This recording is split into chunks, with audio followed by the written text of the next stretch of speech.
I'm Peter Bonilla. I am the Executive Director of the MIT Free Speech Alliance. I'm just going to make a couple really brief housekeeping remarks at the top, but first I want to thank you all for coming here on this lovely day to be with us. Wayne Stargardt, our president, who I'm going to bring up in just a moment, was worrying, oh, it's raining out, it's not going to make people want to come. And I said, yes, but once they get here, they're not going to want to leave.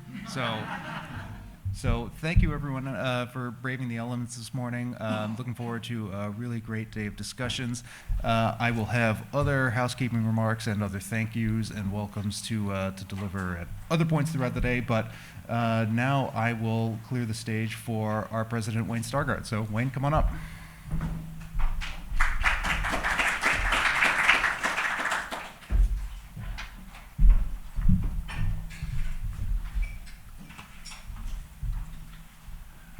Okay, good morning, even if it is a little rainy. Welcome to the third annual conference of the MIT Free Speech Alliance. Today, our focus is going to be on our collective effort to advance open discourse at the Massachusetts Institute of Technology. I want to extend a warm welcome to all of you who have joined us this morning, and I also want to welcome those who will be viewing the recordings of our sessions later.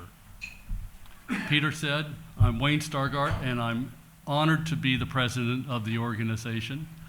And Peter and I will be hosting the conference throughout the day. But before we get underway, I have to make our standard disclaimer.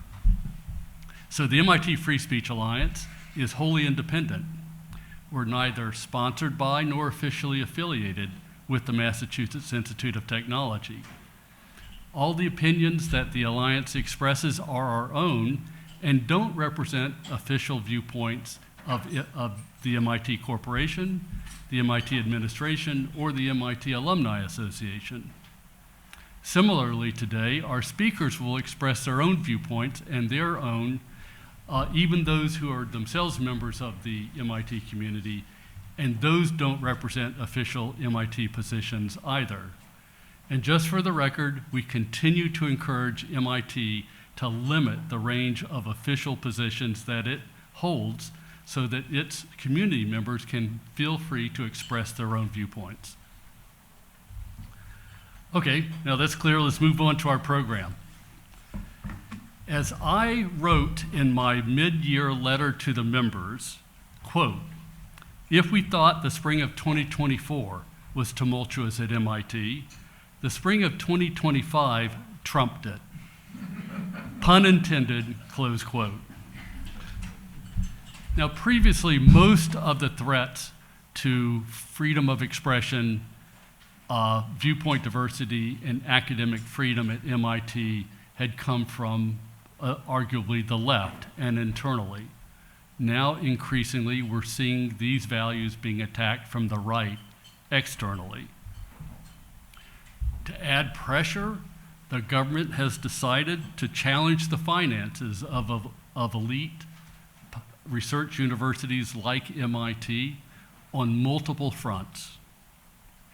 And if all that weren't bad enough, recent surveys have shown that public respect for higher education is at an all-time low. Now, so far, at least publicly, MIT has avoided the worst outcomes of these developments. President Kornbluth and other MIT leaders are actively working to limit the impact of government actions, and we hope they continue to be successful. But despite this current climate, we all remain proud that MIT stands as the world's preeminent STEM university, confirmed by both surveys and general acclaim. MIT's reputation in advancing scientific knowledge remains strong. There are many reasons for this exceptionalism, but a crucial factor is MIT's deeply embedded culture of open discourse, tolerance for diverse and occasionally quirky viewpoints, and its strong commitment to academic freedom. The freedom that allows its faculty and researchers to pursue truth wherever it leads. Now, to keep MIT exceptional, its support for freedom of expression and academic freedom must also stay exceptional. Unfortunately, these cultural values at MIT are eroding. So according to the latest, just came out, college free speech rankings by the Foundation for Individual Rights and Expression, among MIT students surveyed, 44% say that they self-censor at least once or twice a month.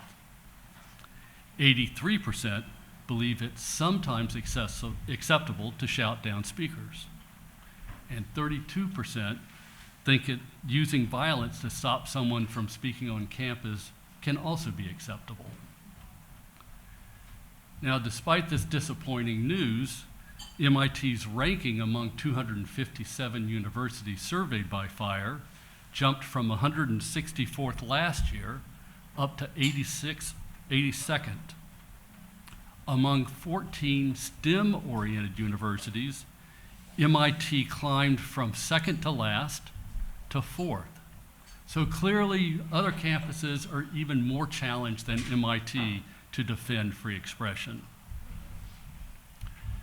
In addition to the issue with students, faculty polls over the last 4 years continue to show that many faculty members have concerns about their ability to speak freely, and those were taken before the recent rise of threats from the right, which haven't helped. So it's clear, unfortunately, that large parts of the MIT community practice self-censorship because they worry their viewpoints will not be tolerated and their ability to express themselves without reprisals will not be defended. MIT must address this issue in order to maintain itself as the leading STEM university. That's why the MIT Free Speech Alliance was founded and why we're holding this conference. Advancing a strong culture of open discourse is everyone's responsibility.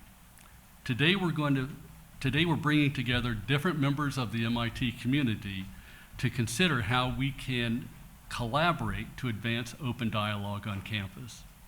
So we're pleased to feature voices from 4 key groups: representatives from our trustees, from our faculty, from our students, and from our alumni. Each group will have its own session in which they will be able to reflect on the state of free expression and academic freedom at MIT, and to also share ideas on how we can strengthen these values. Even beyond MIT, universities in this country are at a crossroads. So there's a call for renewal, a rededication to the original mission of advancing knowledge and preparing the next generation. Even among those who acknowledge the need for reform, there is within them, among them, debate over the best means and methods.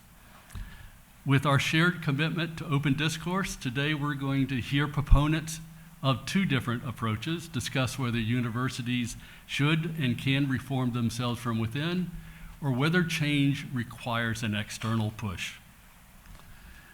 And in addition, I'm especially honored that our keynote speaker is Jonathan Rausch.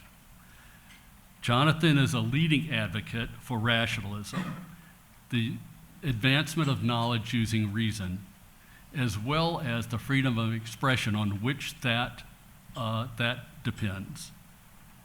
So I'm sure we're all looking forward to the insights and the inspiration that he'll share with us.